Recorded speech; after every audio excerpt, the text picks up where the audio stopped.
What's up, everyone, and welcome back. Congratulations, you are back with District Baseball once again as we continue on with our ranking seasons today, tackling the top third baseman in baseball. I won't say it, even though it is a jam-packed episode. It's not quite as a jam-packed episode. We'll be able to talk about these guys a little bit more in depth than we did last week. But before we get to that, Trey, what's going on, my friend? Nothing much. Just excited to bring our opinions to the third base group here because I've been seeing a lot of takes on the internet and I've got some thoughts, so we'll just say that. Do they come from the same cluster of MLB fans that believed Spencer Strider was the Cy Young Award You know, winner? it might have something to do with the same fan base, but we'll see.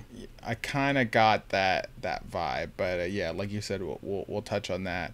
A little housekeeping. We were just discussing, before we start recording behind the scenes. We'll do our kind of like all-encompassing Nats episode / other MLB moves. That's coming out next week. So I know you guys have been asking for it. That's on the way. With the Nats, as our Nats fan base can attest to, it's been real slow.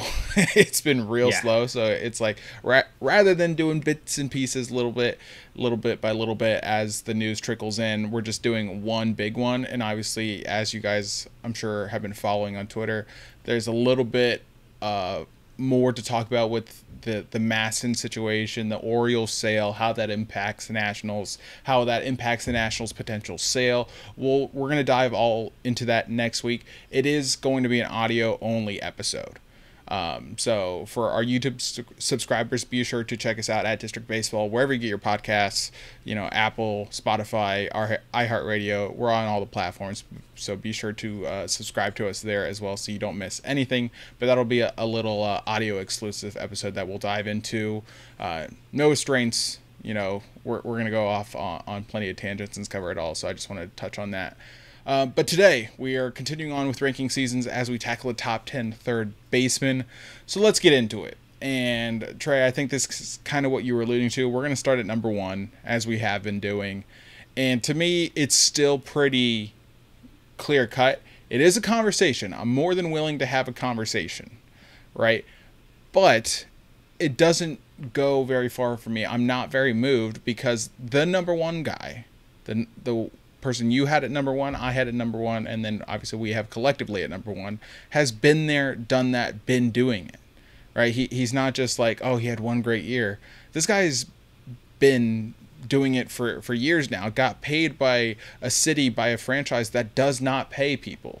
That's how good he is. And I think he's still underrated and undervalued somehow, which is beyond me, but Jose Ramirez is number 1 on our list. And I'm not all that inclined to move him. Yeah, that's the thing. I think people... We've been saying it for years, so it shouldn't be the case anymore, but he's still underrated. He still gets overlooked, somehow. And I don't understand. When you look at the F4 list for the last 3 seasons, who's at the top? Jose Ramirez. I don't understand bouncing him for the next guy, who I agree there's a conversation. But I think we have to wait for Jose Ramirez to fall down a little bit before we really start having those conversations, because he's only 31, just turned 31, and he hasn't slowed down at all. So I don't see why you'd move him. We had him as in our top 3 last year. It was him and Arenado and Machado, and he was the only one that stuck with that great play that all 3 of those guys were playing. Almost identical numbers. Yeah, no, I mean, maybe a slight dip, but not too much where you would be concerned. Yeah, and the thing about Ramirez as well, he's a 5-tool guy. Like, he has the fielding. He's a good fielder, not the best, but he's good. He's a great. It's declined in recent years. I'll concede that point, but it's still good. I'll agree with that. Great base runner, has the stolen base, switch hitter. Hits for power, hits for average, does it all, and that's why I think he should not be getting bounced from the number 1 spot. Having said that, the number 2 spot is Austin Riley, and he's excellent. Let's not get that twisted. He's a young guy. I think he's entering his age 27 season, and he has made extreme improvements to become a more well-rounded player because he was always a really good hitter. He cut down the strikeouts to make himself more of a contact-oriented guy as well as the power, and he's gotten way better on defense. And he's a solid base runner. I mean, he doesn't steal bases, but he's smart. So I think there's something to be said about that, but I can't bounce Jose Ramirez for Austin Riley at this point. Now, if Ramirez does have a drop-off at some point, then yeah, Austin Riley moves into that one spot because he's young and he's just continuing to play well. So and he's super consistent as well. He's pretty much put up this exact season 3 years in a row. So yep. I don't want to make it sound like I'm shit talking Austin Riley, because I'm not, but I'm just trying to elevate Jose Ramirez to the pedestal that he deserves. Right. And I'm on the same page. I think you also have to remember that for all intents and purposes, this is, like, by this I mean 2023, the worst team that Jose Ramirez has played on.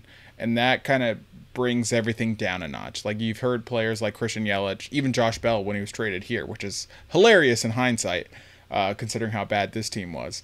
But they talked about how when you're doing poorly, it just kind of brings everything down. Like, you're not as motivated. Obviously, you look at a kind of a team stat like RBIs, those numbers are going to be a little bit lower when your team's not doing as well and guys aren't on base in front of you.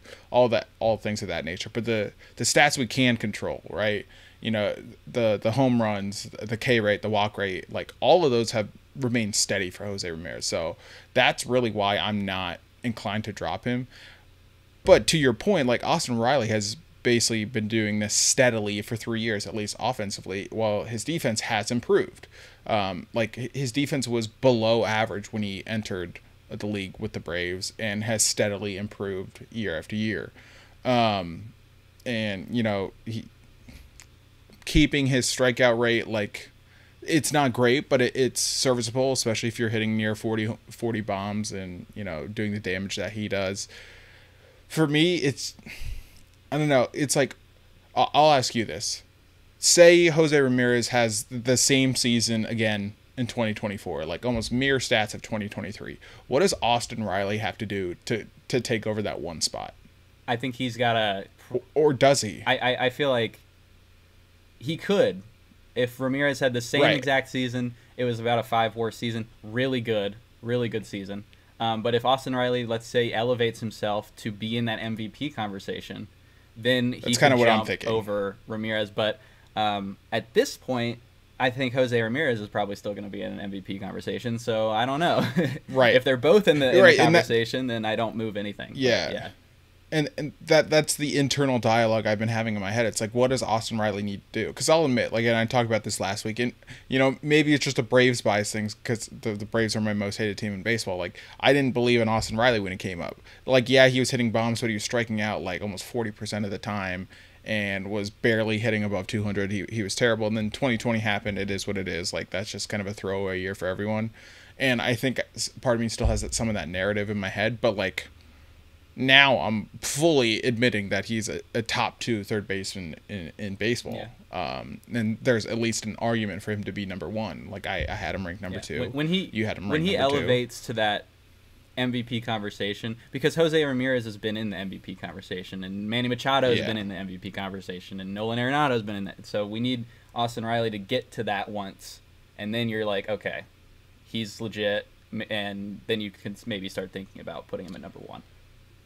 Yeah, I think for him, like, the toughest part for him is just his team. That's true. You have he gets lost because 2-3 other guys on that team alone that might be, in the MVP conversation. Acuna, Matt Olson, maybe some other guys, elevate their game as well. But then you have, like, some really good hitters. Sean Murphy's a good hitter. Ozzy Albies is a good hitter. Michael Harris Jr. And I mean, I hate him, but, like, Marcell Ozuna is still putting up 30 bombs a year. So it's like, it's very easy to get lost in the shuffle. So, that's why I pose this question. It's like, Austin Riley's it's not like he's doing poorly. He's excellent. And, like, yeah, so it's, I don't think it's through any fault of his own. But let's say this. If he puts up, like, 110 RBIs, 40 home runs, the defense takes another small step forward, he cuts down the K rate a little bit more, I think that's when I really feel the pressure, like, assuming Jose Ramirez, his stats stay the same. But right now, like, it's just they're 1-2. They just are. No one else, at least right now, is really close. There's a couple guys that could be, but they need to bounce back, or also need to take their game to the next level. But Austin Riley's very, very good. I don't. Yeah, I mean, we it sounds like some of this could be like acting like we're disparaging him, but he's moving up our list from, I think, number 4 or 5 last year. So like he's still going up. He's still really young. He just has to elevate one more time, and then I would be willing to put him at number 1, or consider it at least. Speaking of bad teams, this was a team that severely underperformed last year, and I can only imagine had an impact on the entire team, and the kind of chaos I can only imagine was in that clubhouse. Manny Machado comes in at number 3, and I think in general, if someone, if I'm having a conversation with someone, they're like, Manny Machado is the best third baseman in baseball. I don't hate that take. I don't hate it. I don't agree with it, but I don't hate it. We would have agreed last year. It's just because I'm pretty sure we put him in 1. Yeah, I think we did. As he was hitting that bomb in the World Baseball Classic. Yeah, that's right. Was hilarious. Yeah.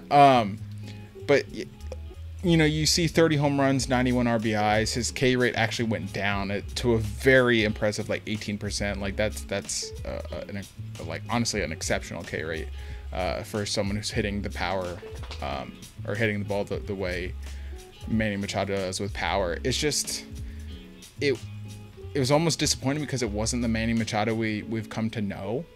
Like the batting average dropped 40 points, the OBP dropped 50 points, the slugging dropped 70 points. But all in all, like, it wasn't a terrible season. He missed some games, he was injured a little bit, so maybe that impacted things. But like it wasn't the Manny Machado standard. So even though he's 3, it doesn't feel like the same level of top 3 that we've previously put Manny Machado at. Yeah, I can agree with that. I will say that Machado he's consistent in his inconsistency, in that he has these hills and valleys in his career. And the reason that we keep him this high is because he just had a valley, which means he's probably going up the hill. He's due. He's due. And his defense hasn't Yeah, waned. Defense is still excellent. So that's he was number 6 in WAR for third baseman, so he was still very good.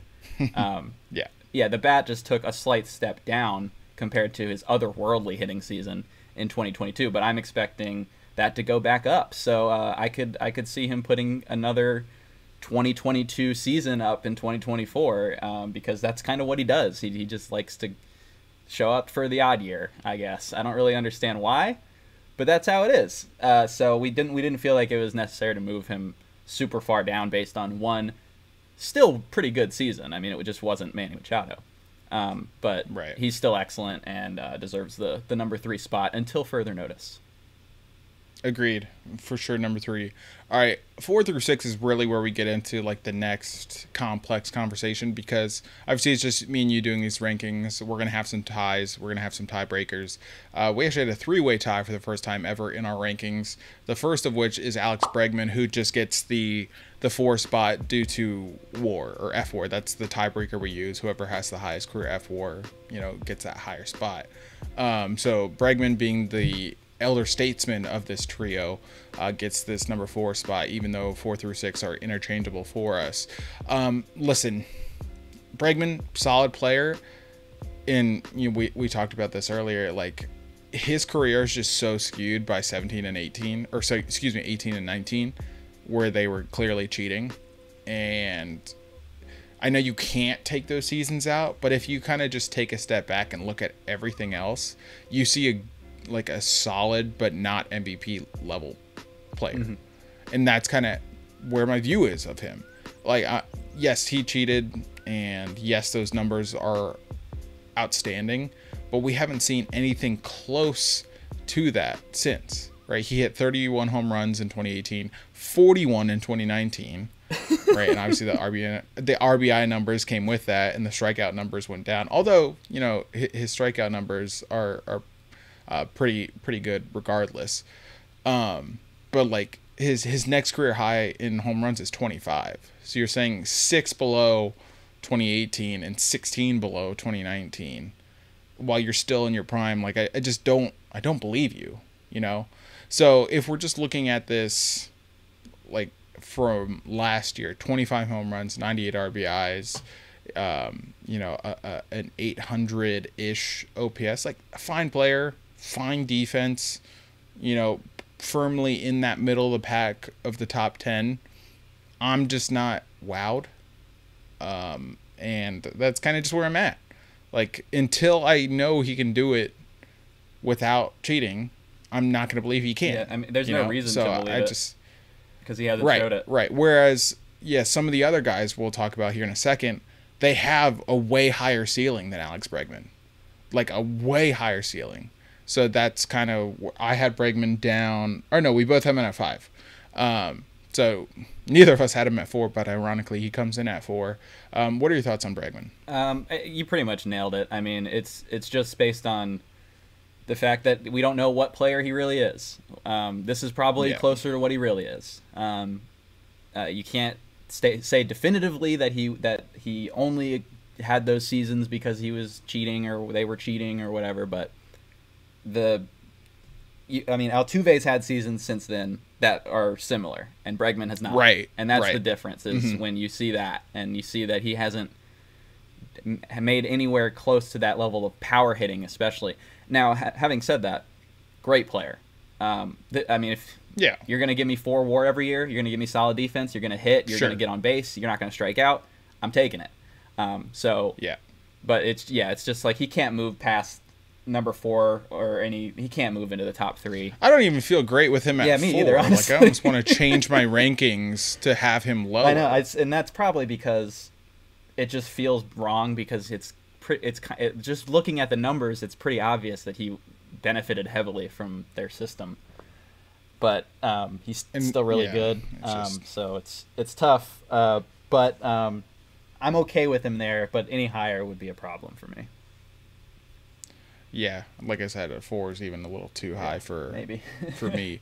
My number 4, who I had on my list, and I know we're going to talk about the defense. I know we're going to talk about some level of inconsistency. But for me, you know, the offensive output combined with if he can just play replacement level defense. And I know even that's kind of like a lot to ask right now, although 2022 wasn't bad. Rafael Devers comes in at number 5 for us. You had him 6. I had him 4.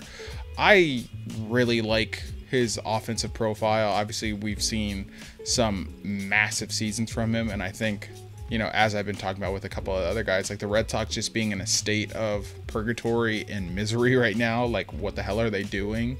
You know, they're a huge market acting like they're the Washington Nationals or, you know, the Oakland A's or Tampa Bay Rays or anything or whatever. But I still think Rafael Devers deserves a lot of love and recognition. Last year wasn't his best, but it was still a 33 home run, 100 RBI type year, and it hit a mid 800s OPS. If you want, obviously we have to factor in the defense. The defense is not great.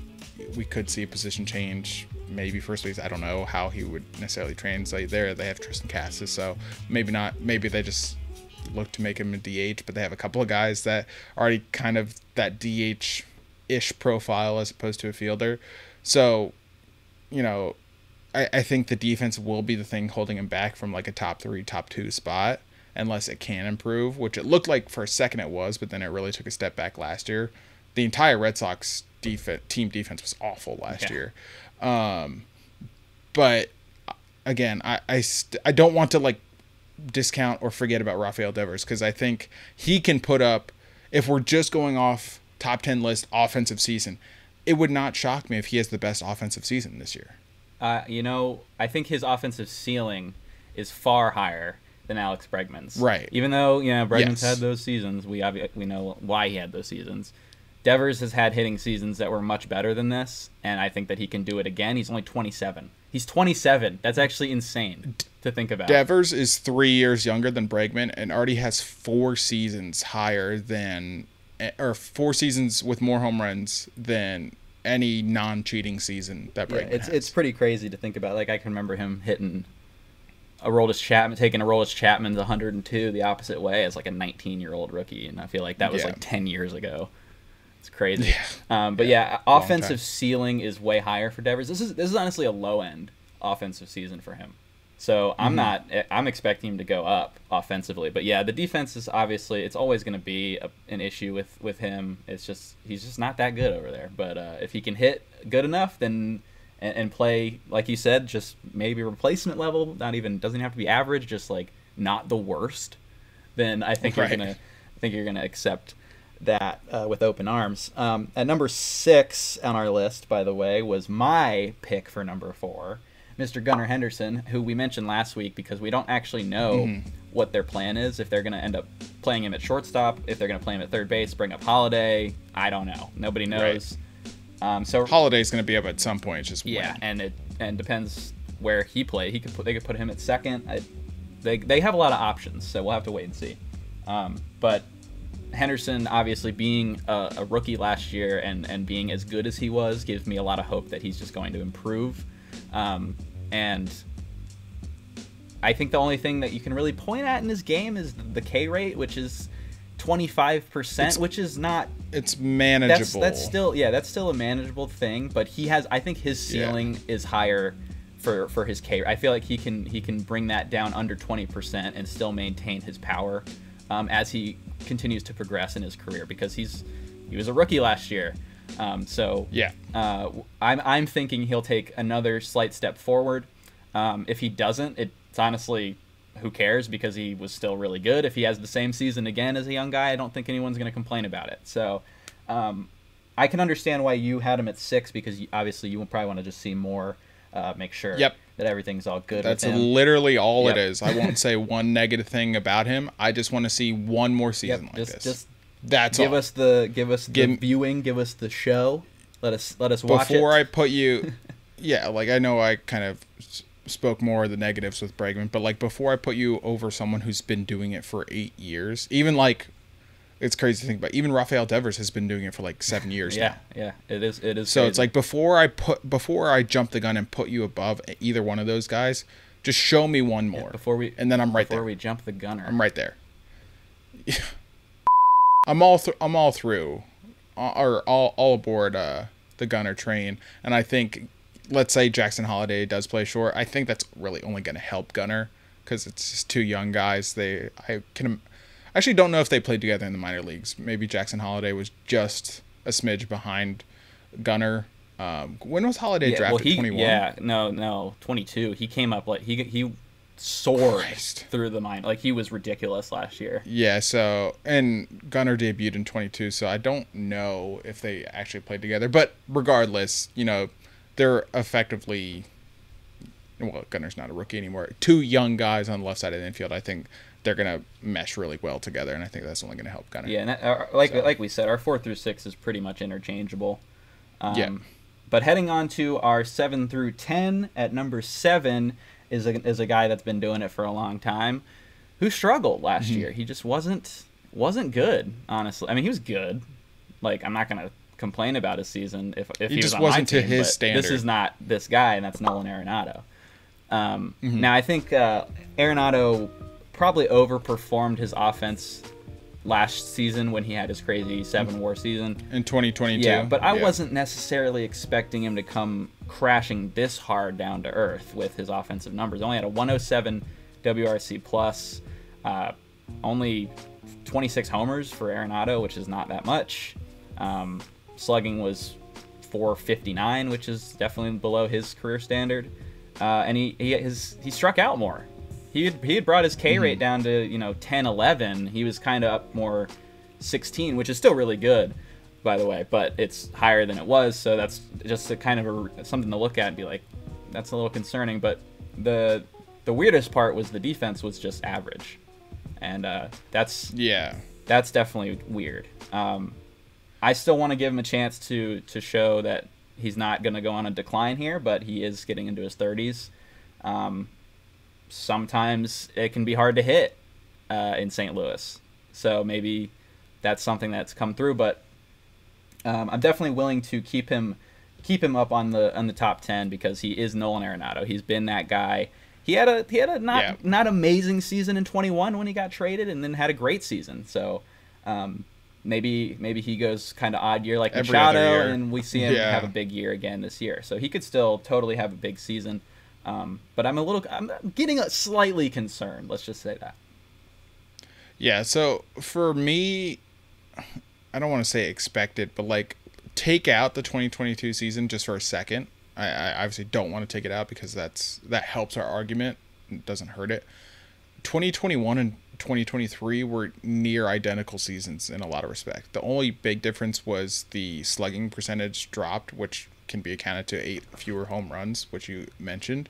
But like 112 WRC plus to 107 WRC plus within like the margin, the range of outcomes that you would kind of expect, like building off of a 112 WRC plus season. It's certainly not the 130 WRC plus seasons he was having in Colorado, but again, that might be due to age. Like he's in his 30s now, he's getting a little bit older. Obviously, you know, as guys get older, the range of motion. I'm not trying to say, you know, Arenado's like falling apart or anything like that, like he's a 45-year-old Tom Brady or anything like that, but you know, he was making plays that didn't make sense. Yeah, and for now years. He's kind of just right. So it's like now he's just kind of like making the routine plays as, you know, you would kind of want your third baseman to do, and he's not making the exceptional ones anymore. And so that might be, you know, the natural progression of decline. But he's still very much a top 10 third baseman. For me, I'm hoping he has one more 2022 season in the tank. Yeah, I think he possibly does. It feels like it has to come now because you don't want to wait till you're 34, 35, 36 to do that. And the reason being, he's at a 54 career WAR right now. In my opinion, I think Nolan Arenado is a Hall of Famer. Yeah, I agree with you. Like if he retired today, like maybe he falls a little bit short because the committee's a bunch of snobs. But like I think he's a Hall of Famer. Like I believe it. I've always believed it. I've never believed in the Coors effect. So I've just wanted him to prove it, and I thought after 2022, like he definitely was on his way. The second year bump, obviously, playing a huge part of that, and like you said, he came back down in 2023. So I just need one more season. Give me a 5 WAR season, get close to 60, or even better, get above 60, and I'm feeling really good. Add a couple WAR here and there over your last final years, and I think he's a no doubt Hall of Famer.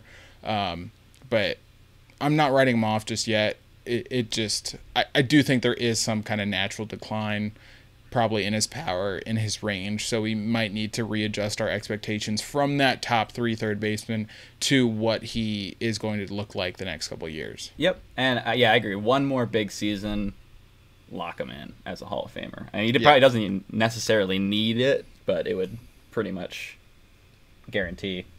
And then, so our number 8, I actually did a lot of research into this guy. Because I was curious. I could tell you did. I was curious about his season because it's interesting. But Isaac Paredes is our number 8 choice. He is a very young player as well. I didn't realize how young he was, but he's only 24. Had a great season. I think he had, by WRC Plus, qualified best hitter out of all these third basemen. 137 WRC Plus, gets on base, hits for power. Interesting season because you look at the raw, like, metrics and you're kind of sitting here like, what? He doesn't barrel the ball. He doesn't hit it hard. He doesn't hit it, like, what's going on here? And then I did a little bit more research. He is a prime example of why you pull the baseball in the air if you want to hit for power and you don't have a ton of power. Go watch that TikTok/short. Yeah, so it tells you everything you need to know. I made a little short about it. But yeah, so he pulls the ball in the air, and that's why he's able to overperform his numbers. If he can continue to do that at this rate, I can see him continuing to be a good hitter. But it's definitely dependent on his numbers. But he pulls the ball 50% of the time. He hits the ball in the air almost 50% of the time. That's probably a good thing for hitting home runs. So if he can, just a little bit. Yeah, if he can continue to execute like that, I think he'll be around this list for a while. His defense needs improvement, but he's not terrible. And I think that he can improve because, like I said, this is a very young player. I didn't realize how young he was. 24, I think he's going to be 25 this year at some point during the season. So really young guy. I'm excited to see if he can continue to do this because I love weird players. Yeah, but what are your thoughts on Paredes?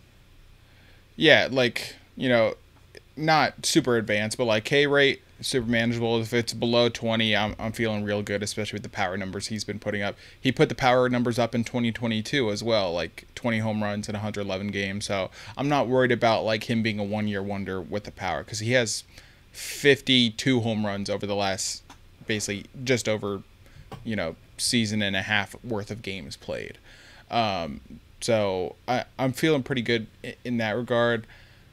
I don't know how sustainable it is. And a lot of it is due to the things you just mentioned. If I know you're trying to pull the ball in the air, I'm going to pitch you low and away, and then what are you going to do?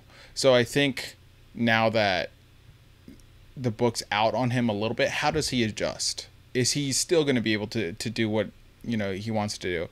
I think he's going to be fine, but is he going to put up 137 WRC plus season? I don't think so. So it's just, where does it fall? Mm-hmm. Where does it come crashing down to? Is it, an egregious fall? I could see that. I don't expect it, but I could definitely see it. Or does it look more like 2022 where, he didn't hit for average, but the power was still there? Like, so for me, I'm just trying to figure out what that's going to look like. So I'm, I can fully admit that he had a great season last year, and he is getting the Gunar Henderson treatment from me. Like, just show me one more season. Mm-hmm. Yeah, I think that's totally fair with him. Then I'll kind of adjust accordingly. But for now, I am a little bit more skeptical on him than I am someone like Gunar, just because, like you said, like, he has a very clear approach at the plate, and it worked well for him. And I think there's at least half the league that could benefit from that approach. But for him specifically, again, the book's kind of out on him now. How do pitchers pitch to him? How does he adjust? I'm looking at that, and then we'll kind of see where he falls. So I had him down at 9. You had him at 7. I couldn't put him over Arenado. I thought you were batshit for that. Yeah, well, I think you're that's a fair point, because he does have all these things have to go well for him to have this kind of season, basically. But this is what he's done in his career, so I'm hoping he can continue that pace. But I do understand you want to see another full season of that before you definitively lock him in. It's also insane. I don't know what Paredes was as a prospect, like what his profile was, how high he ever ranked or anything like that. But it's insane to me that he can go. All right, let me do the math. 57 games in over 2 years with Detroit, one being the COVID year, which was odd. But 57 games, only 2 home runs, right? And, the splits were nothing to write home about. They're actually pretty awful. Tampa Bay trades for him, and he explodes. Like, how they can't keep getting away with this. But they do. They keep getting away Junior with it. Caminero was a nobody that I think he was a player to be named later while that still existed. He was just kind of some throw-in trade. And I was like the number 3 ranked prospect in baseball. Yeah. Like, what is going on in Tampa, and why is everyone not doing what they're doing? It makes no sense. Their lab is pretty nuts. Because it's insane. It's like the Captain America super soldier serum. They always find something where there's seemingly nothing. So it's pretty wild. I wouldn't have expected Paredes to be able to do this if I saw him in Detroit, but somehow they knew. So yeah, exactly. Good for them, I guess. But exactly. Yeah. Number 9 on our list, Matt Chapman, who is still unsigned. No idea what's going on. Crazy. This feels like a 2018, 2019 offseason as opposed to the last few off seasons where we actually got movement in a appropriate manner. I know, it's February 8th. Matt Chapman, yeah, it's spring training's literally next week. It's literally next week. All right, so Matt Chapman. The thing with Matt Chapman, I'll be short and sweet with this. He's been the same player his entire career. Like, I think 2019, 2020, when we were doing this list, it's like, oh, can Matt Chapman cut his K rate down? Can he, this, do that? The answer is no. He's going to strike out like above average in terms of third baseman, and sometimes those strikeout numbers are going to be a lot, although it's been better since he's been with Toronto. He had that 36 home run year, but typically it's going to settle in that 20-25 mark. Last year was a little bit lower because he only played in 140 games. He had 17.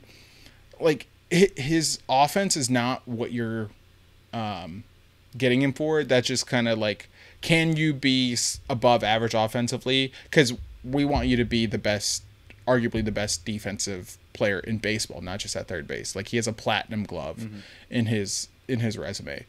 He's getting older, and there might be some of that Arenado, like, doesn't quite have the range. I think he's still going to be fine. I still think he's worth, if a team wants to pay him, 25, I don't know if I would go to 30, but $25 million a year, I'm fine with that. But, for me, it's like, we were trying to figure out if Matt Chapman was going to make that leap into top 3. Yeah, we were. Contention. I'm not trying to make that argument anymore. I just know he's comfortably top 10. So, I think this is probably the lowest I've had him in several years. And that's more just to guys like Gunnar, guys like Austin Riley making a big jump, and obviously Isaac Paredes, having the season he had. But I'm still fully comfortable with the Matt Chapman top 10 position. And again, I'm not inclined to move off that. Yeah, it's really the K rate with his bat. He strikes out entirely too much. It is high. And, because you look at the raw metrics, he was like second in barrel rate behind Judge. He hits the ball really hard, and when he hits it, like, he's hitting the gaps. Like, it's like he's gonna go gap to gap. He can hit the homer. He didn't have as many homers this past year, but that's kind of, it seems like almost a Toronto philosophy. Like, their hitting philosophy is more opposite field, gap to gap. So maybe he gets to a different team in free agency and they unlock his homer again. Go to Tampa, pull the ball in the air. Yeah, I mean, apparently they can make any guy great. So, but yeah, defensively he's still excellent. That's not going to change anytime soon, I wouldn't think. So you're kind of getting him for the defense, and then if he can give you, a solid offense, it's kind of like a bonus. Like, if he can go, if he can elevate himself to maybe one of those Oakland seasons, one time, 2 times throughout a contract, you're really taking that as a W. Still a great player and still consistent. He's going to give you a really solid season every year. He's never had a season below 100 WRC plus, which I know is like league average, but like, he's always been an above average hitter. I think he was in Oakland for that as well. So the Coliseum is pretty brutal at times. Right.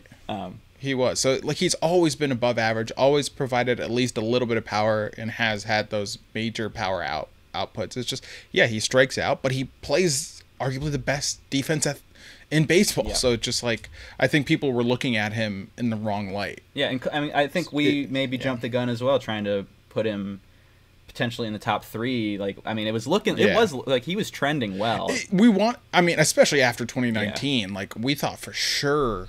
But then, of course, 2020 happened, and he dealt with some injuries as well. So but yeah, still an excellent player. And then at number 10 on the list, my guy, arguably the new best defensive third baseman in baseball. My guy, Ke'Bryan Hayes. I am a huge supporter of Ke'Bryan Hayes this year. I think he's going to take a big step forward.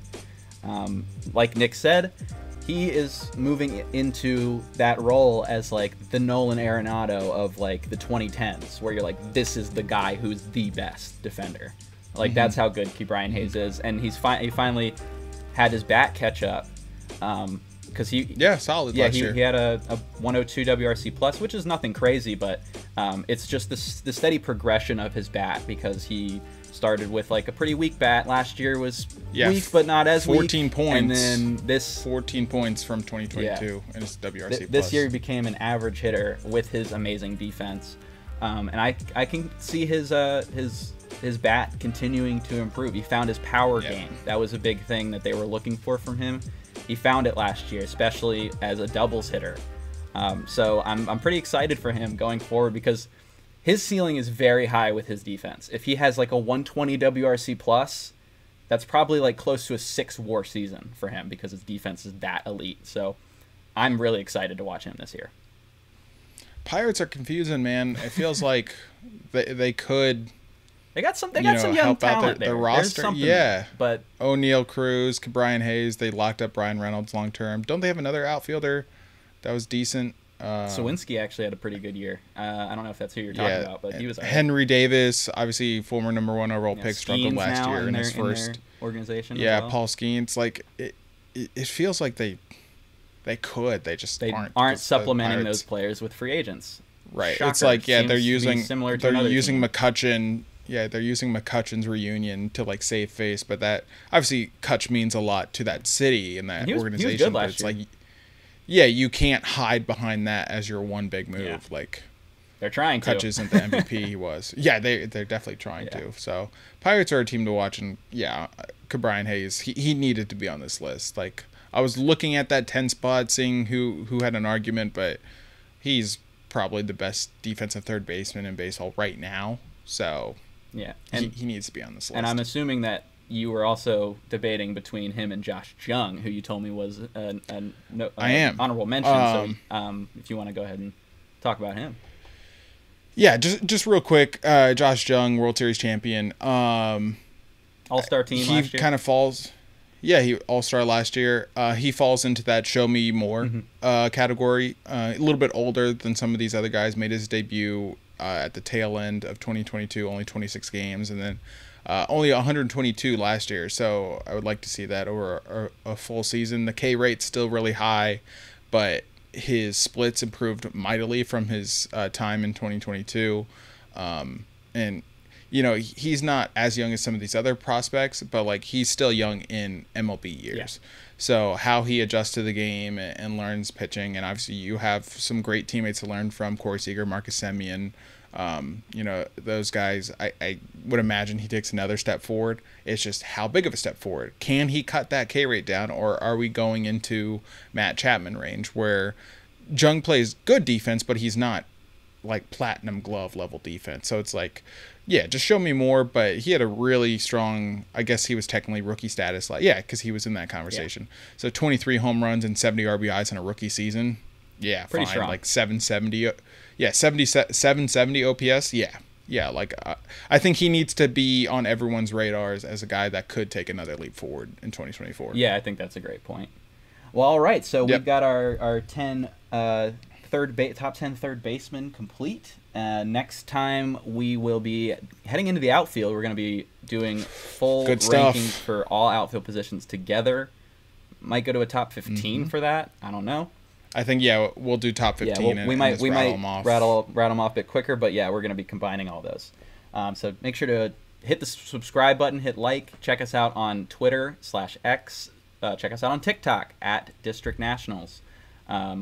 District Baseball. Excuse me. We covered the Nationals. Yeah, we do cover the Nationals, and like Nick said, we will have a Nationals-based episode next week, audio only. So make sure to check us out on any podcast platform to get ready for that. So we'll be starting our Nats coverage for the season, but that'll do it. We'll see you guys next time. Peace. See you guys.